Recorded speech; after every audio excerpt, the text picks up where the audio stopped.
Hey guys, and welcome back to Always Remember Me. So let's just jump right back in. The next morning, I decided to follow Eddie's suggestions. I grabbed a book from my library, the first book of Pendragon series by D.J. Mackhale. Aaron loved it. I'm going to bring it, well, I'm going to bring this with me at the hospital next time. I need to hurry. My morning shift at the ice cream shop starts soon. Alright, time for work. I had just started my shift when I heard a familiar voice. Amy? I looked up from the change in the cash register that I was counting to meet his gaze. Yes? I wanted to talk to you about what happened. Yes? Lawrence looked away, unable to continue looking me in the eye. He was always rather shy, and he often resorted to text messages since he was more comfortable with it. You know, I'll always be here. If you ever need someone to talk to, I'd be glad to listen. After all, we're friends, right? Right. Thank you, Lawrence. I appreciate that. Oh, he's such a sweet baby. Oh man, come on, girl, make that money. I quickly changed clothes, eager to give the book to Aaron to see if he remembers it. Alright, let's go give the book to Aaron. When I arrived at the hospital, I was surprised when the receptionist said there was already someone visiting Aaron. At first, I was glad to hear that, since it probably meant one of his friends had come to drop in for a visit. Even if it was just one of his friends from school, talking to people he used to know would probably help him with his memory. However, when I entered the room, what I found was anything but pleasant. I stopped in the doorway and stared for a moment, my eyes widening as my heart went cold. No clear thoughts passed through my mind, and I couldn't seem to bring myself to take even one step closer. Ugh. Oh, why? Abigail, Aaron's ex-girlfriend, was seated beside him. She wore a smile that was so obviously fake it almost made me sick to see it. I knew all too well why they broke up. Quite a while before they got together, she was a manipulative girl who never really loved him. The idea that the lapse of his memory would make him think that she was his real girlfriend. I found myself shuddering at the thought. Oh, Amy, good morning. Who are you? I didn't reply, simply staring as the reality of the situation sank in. Abigail knew perfectly well who I was. She was just acting. She's a friend of mine. She came here to visit me yesterday. Oh, I see. Don't you know who I am, Abigail? Well, I don't think I'd remember someone as ordinary looking as you. Just give him the book. I see. Well, anyway, I brought this book for you, Aaron. Oh, really? Yeah, it was one of your favorites. It's the first book of the Pendragon series by D.J. Mackhale. That sounds really familiar. Isn't that a children's book? I pulled the softcover book out of my purse as I walked over to sit down in the chair on the other side of the bed. Technically, it's young adult. Oh, was the main character's name Bobby?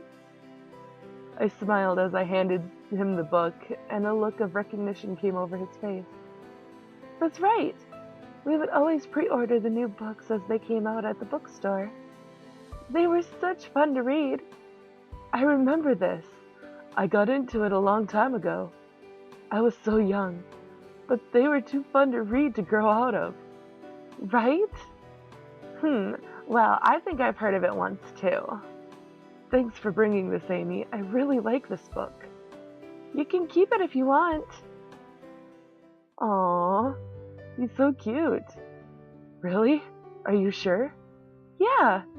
If you like, I could read it to you if you don't feel well enough. How about I read it to him? There are quite a few books in the series. How about you each read me one? Aaron smiled cheerfully as he asked the question, and even though Abigail frowned at me for a moment before faking another smile for Aaron, I couldn't help but feel somewhat satisfied with myself. It was a small step, but at least he remembered something that didn't involve Abigail. I don't know what her intentions are, but Abigail is unlikely to get up early in the morning, so I'll only find her in the hospital visiting Aaron in the afternoon or evening. Unfortunately, since I work every morning until noon, that means that I won't have many occasions to see him alone. Yeah, that is really too bad. Alright, so, I think it's evening right now, isn't it? I'm pretty sure. So that means that the park is closed. Let's go here. And let's dance. Yeah! Morale went up. Good. It's late. I need to get back home now. I must go to sleep now. Tomorrow I have to work. Of course. Of course you do. Alright, morale went up and energy went up. Yay. I need to hurry. My morning shift at the ice cream shop starts soon. Yes, let's go to work. Today I was seated morsely at the counter of the ice cream shop, my coworker Lawrence trying to cheer me up. I nibbled meditatively at my chocolate ice cream cone, trying not to feel like my entire life had changed without my control or consent. Soon, there came a tinkling from the door, signifying that somebody else had entered. I didn't look up, but from the annoyed look on Lawrence's face, I knew it was Hugh. Oh, okay, that's who he is. Hugh is an immature boy that often hangs around some of my friends. He is always around me, but I'm not really sure what he wants from me. Amy, babe, what's cooking besides you? Hugh, stop. Now's not the time. Hugh looked from Lawrence to me and did a double take. Whoa, you don't look so good. What's wrong? Your dog died? I didn't reply, and Lawrence gave him another dangerous sort of look. Hugh seemed to deflate a little. No, seriously, what's wrong? Let's just tell him. Why not? Be open about it. I gave him a baleful look, and on a whim proceeded to recount the entire story.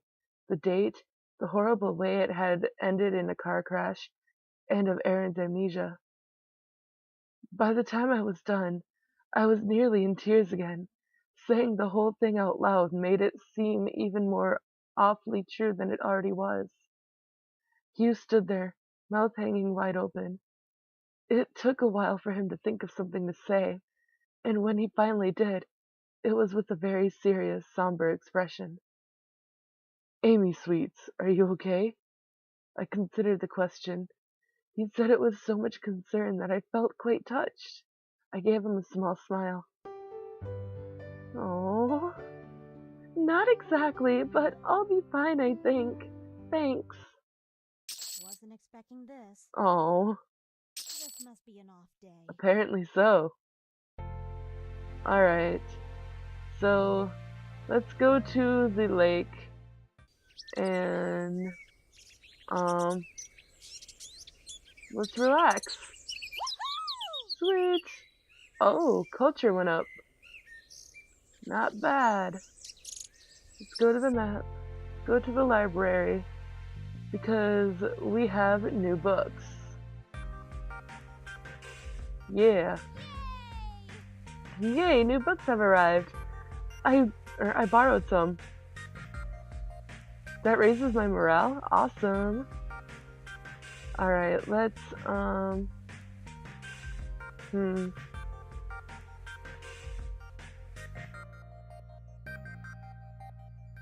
How about let's go, whoops, not work. Did not want to do work. Let's go home and read new book. This is the last unread book I have right now. I can reread my old ones, but I should really try to get new books from the library, or even better, buy new ones at the mall. That was easy. Alright. Ooh, morale went up quite a bit. Fantastic. Oh, I can go to the mall now. Ah, the mall. It's so big and just packed with tons of shops. My favorite is the bookstore, of course. Hugh's clothing shop is here if I want to pay him a visit. It's open every day from Monday to Saturday. There's also a nice restaurant if I want to get a snack or a meal. Lastly, on Saturday and Sunday, I can attend some art courses. Painting and clay are my favorites. They're a bit expensive, but they can really boost my stats. They start in the evening. Okay, so everything else is closed. So let's go to the club. Tonight there's a live concert of an alternative rock band. Hmm. Hmm. Well, let's just dance. Awesome! Oh, and my culture went up again, by the way. I couldn't resist the rhythm. I absolutely had to dance. I should do this more often. Yeah. It's late. I need to get back home now. I'm not really sleepy, but I don't want to disturb Gwenda. I'll get in bed anyway. Alright. Amazing. Who's awesome? I'm awesome. Yay! Her morale is up quite a bit. Ah, the weekend. I can relax and do anything I like today. If I really need money, I can still do overtime at the ice cream shop. Doing overtime during weekends brings very good money. Alright, well, we're gonna go see Aaron. Ooh.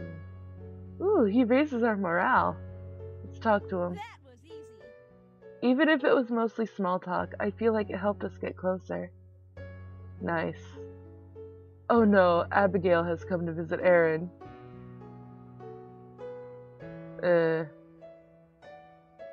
Well, let's go to the mall because I want to see how much this is. Okay, so it's $299. I still need monies. Alright. How about we go to the library? Wait a second. No. Let's go to the ice cream shop, do some overtime. Bring it on! Yay! Let's leave. Town library. Update your blog. Bring it on! Discipline went up by 2. Holy crap, okay. It's late. I need to get back home now. I'm not really sleepy, but I don't want to disturb Gwenda. I'll get in bed anyway. Oh man, didn't affect our relationship at all. Oh well, I guess. Who's awesome? I'm awesome. Yay! Ah, the weekend! Yes, I know. Alright, so today I think I will go to the park to relax. That didn't boost any of my stats, but that's okay. Today is Sunday, so let's go here and let's do some overtime. Oh, and then talk to Lawrence. Wasn't expecting this. Shit. Oh well. Alright, let's leave. And let's go. Oh, never mind. I forgot. I can't do that. Ah! What should I do? I'm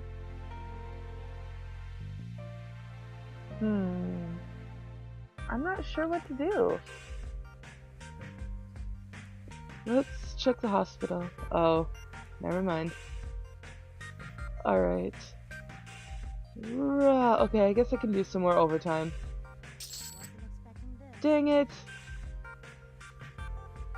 Go to the map. Town library. And how about we practice some writing. This must be enough. Oh my god, are you kidding? Well, yeah, we need to go sleepy. That was an awful day. It was terrible. I need to hurry. My morning shift at the ice cream shop starts soon. Alright. Here we go. Sweet! Oh, dang it. As soon as my shift ended, I headed to the hospital with more books in my bag to see if they could help Aaron regain his memory. Alright, let's go. When I arrived at the hospital, I went straight to Aaron's room with several heavy bags of books in my arms. I was surprised to find quite a crowd gathered in his room. In addition to Abigail, his scornful ex-girlfriend, Asher was there as well. Aaron's father was a well-known and wealthy businessman who was often away on business. It must have been the first time he came to visit his son since the accident, since the scene I walked in on was rather emotional. Good morning, everyone. Amy? Oh, you're back again? I was surprised by the cold reactions, and saw by the mascara running down Abigail's face that she had been crying. She still looked distressed, but I remained skeptical of the legitimacy of her reactions. She had been a heartless scam of a girlfriend when they were together, and I doubted that she had changed her ways at all in the time they were apart. I brought some books for Aaron. He can't read them on his own, he'll get a headache. That's okay, I plan to read to him. Abigail offered to as well. Maybe I should be the only one to read to him until he's well enough to read on his own. What? Why? If I may interject, I know I have always been, I know I have been away for too long, considering my son's condition, but I can't say I forgive you for your recklessness, Amy. This incident never would have happened if you weren't being so frivolous that night. What? What on earth do you mean? You heard him! I don't know exactly what happened, but I know that you two should have been more careful. You were the only one with him, so you should have been more thoughtful instead of putting both of you at risk. You may not realize the severity of this since you were barely injured, but Aaron's suffering from great pain both physically and psychologically because of you. It almost dizzy, or I felt almost dizzy at his accusation. It was terribly upsetting, and hardly made any sense. I felt surges of several different emotions, mainly defensiveness and anger. I knew more than they did about what he was going through. Since I had been there at his side the entire time, it was more real to me than to either of them. And even the mere thought of the incident being my fault made my heart ache. After all that, after all that had happened, even if I didn't believe that it was true, that was the very last thing I wanted to hear. Um, let's tell them to stop talking about the accident. I'm sorry if this sounds harsh, but if you're that worried about him, then you really shouldn't be talking about the accident right now. Do you think he likes hearing about it all the time? Asha still looked rather offended by my words. You think you have the right to say that? As I said, I apologize if I'm being too blunt, but it's true. The accident was exactly that, an accident. But, as I said, it isn't going to help him at all if you two keep bringing this up time and time again. You shouldn't talk back to your elders. I'm just telling the truth. It's an important matter of discussion. Don't just try to brush it off. Aaron's still in shock. Please be considerate of that. Well, you're right that we shouldn't put any unnecessary stress on him. If you two want to talk to me further, let's do it elsewhere, okay? You should be you should be just as considerate of his condition or if you're so worried. Of course I'm worried. I'm his girlfriend. Very well then. Aaron? Yes? I'm sorry for bringing this up right now. Please get adequate rest here so you can recover faster, my son. Abigail? What? She glared at me pointedly when I questioned her. An apology? I'm not apologizing to you. I mean Aaron. Oh, I'm sorry, honey. I didn't realize I was doing anything wrong. Muttering a brief goodbye, Asha left the room without another word. What a bitch! Ugh. People like her make me so angry. Like, they just need to fall off the face of the earth. The park is closed at this hour. I guess we should go somewhere else. Yes, we should. Let's go here. And, oh, it's Monday, so we can borrow new books. Oh, man. It's late. I need to get back home now. I must go to sleep now. Tomorrow I have to work. That was easy. Yay! Alright, and this is where I'm going to end this episode. So I hope that you've enjoyed this. If you did, please give it a big thumbs up down below. And if you haven't already, subscribe to become part of the legacy today. And I will see you guys in the next video. So bye-bye.